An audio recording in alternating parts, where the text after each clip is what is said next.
প্রিয় BA fifth সেমিস্টারের ছাত্রছাত্রীরা, আজকে আমি যে বিষয় নিয়ে আলোচনা করব সেটি হচ্ছে তোমাদের যে বিএ ফিফথ সেমিস্টারের এডুকেশনের ডিএসসি A1 পিস এবং ভ্যালু এডুকেশন যে সাবজেক্টটি রয়েছে, এই সাবজেক্ট থেকে আজকে আমি একটি গুরুত্বপূর্ণ প্রশ্ন, 10 মার্কসের গুরুত্বপূর্ণ কিছু প্রশ্ন এবং উত্তর নিয়ে আলোচনা করব। ভিডিওটি অত্যন্ত গুরুত্বপূর্ণ এবং প্রশ্নটি আসার সম্ভাবনা 99% রয়েছে। কি প্রশ্ন, তার উত্তরই বা কী হবে, আমি তোমাদের কিন্তু সামনে তুলে ধরছি, তোমরা এক এক করে দেখে নাও। প্রশ্ন হচ্ছে, মূল্যবোধ শিক্ষার বিকাশে সমাজের ভূমিকা আলোচনা করো। প্রশ্নটি অত্যন্ত গুরুত্বপূর্ণ। মূল্যবোধ শিক্ষার বিকাশে সমাজ একটি গুরুত্বপূর্ণ ভূমিকা পালন করে। মূল্যবোধ মানুষের নৈতিকতা, সামাজিক দায়িত্ববোধ এবং মানসিক গুণাবলীর বিকাশে সহায়তা করে। সমাজের বিভিন্ন স্তরে মূল্যবোধ শিক্ষার প্রয়োগ ও প্রভাবকে নিম্নোক্তভাবে ব্যাখ্যা করা যায়। পরিবার পরিবার মূল্যবোধ শিক্ষার প্রাথমিক ক্ষেত্র। শিশুরা পরিবার থেকে সততা, শৃঙ্খলা, সহানুমর্মিতা এবং শ্রদ্ধার মতো গুণাবলী শেখে। পিতামাতা এবং পরিবারের অন্য সদস্যরা তাদের আচরণের মাধ্যমে শিশুকে সঠিক মূল্যবোধ শেখান। শিক্ষা প্রতিষ্ঠান, স্কুল, কলেজ এবং বিশ্ববিদ্যালয় মূল্যবোধ শিক্ষার দ্বিতীয় প্রধান কেন্দ্র। পাঠ্যক্রমের মাধ্যমে নৈতিকতা, সততা, সমাজসেবার গুরুত্ব শেখানো হয়।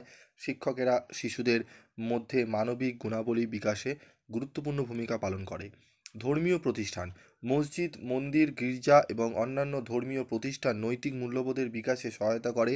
ধর্মীয় উপদেশ এবং প্রার্থনার মাধ্যমে মানুষ দান, দয়া এবং মানব প্রেমের মতো গুণাবলী অর্জন করে। সমাজের সংস্কৃতি ও উৎসব মূল্যবোধ শিক্ষার আরেকটি মাধ্যম। বিভিন্ন সাংস্কৃতিক অনুষ্ঠান, নাটক এবং গল্প বলার মাধ্যমে ঐক্য, ভ্রাতৃত্ব এবং সহযোগিতার মতো মূল্যবোধ ছড়ানো হয়। গণমাধ্যম, টেলিভিশন, রেডিও, সিনেমা এবং সামাজিক যোগাযোগ মাধ্যম সমাজে মূল্যবোধ শিক্ষার প্রসারে গুরুত্বপূর্ণ ভূমিকা পালন করে। ভালো কন্টেন্ট এবং ইতিবাচক বার্তা সমাজে সুস্থ মূল্যবোধ তৈরি করতে সাহায্য করে। সামাজিক সম্পর্ক, প্রতিদিনের সামাজিক মিথস্ক্রিয়ার মাধ্যমে মানুষ সহানুভূতি, আন্তরিকতা এবং পারস্পরিক শ্রদ্ধার মতো গুণাবলী অর্জন করে। আইন ও নীতি, সমাজের ন্যায্যতা এবং সুশাসন প্রতিষ্ঠায় আইন ও নীতিমালার ভূমিকা গুরুত্বপূর্ণ। আইন অমান্যকারীদের প্রতি দৃষ্টান্তমূলক শাস্তি মানুষকে সততা ও ন্যায়ের পথে পরিচালিত করে।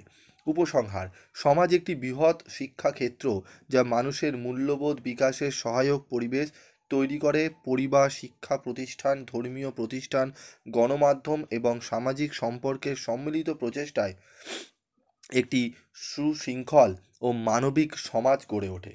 তো একদম গুরুত্বপূর্ণ to the point question answer আমি তোমাদের সামনে তুলে ধরলাম। তোমাদের একদম দেখছো, একদম টু দি পয়েন্ট অ্যান্সার 10 মার্কসের। এই প্রশ্নটা তোমাদের উত্তরটি একদম টু দি পয়েন্ট অ্যান্সার করে দেওয়া রয়েছে। তোমরা বইতে আমাকে বারবার রিকোয়েস্ট করছো, স্যার বইতে অনেক বড় করে লেখা আছে। সাজেস্টিভ বই কিনেছি, সেখানেও প্রচুর বড় করে লেখা আছে। তাই যদি একটু স্যার গুছিয়ে ছোট করে যদি করে দেন, তাহলে আমি তোমাদের সেই রিকোয়েস্টগুলো করেছিলে আমি তোমাদের সামনে তুলে ধরলাম।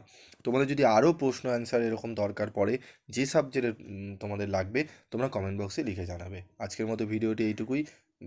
দেখা হচ্ছে পরবর্তী ভিডিওতে। সকলে ভালো থেকো, সুস্থ থেকো।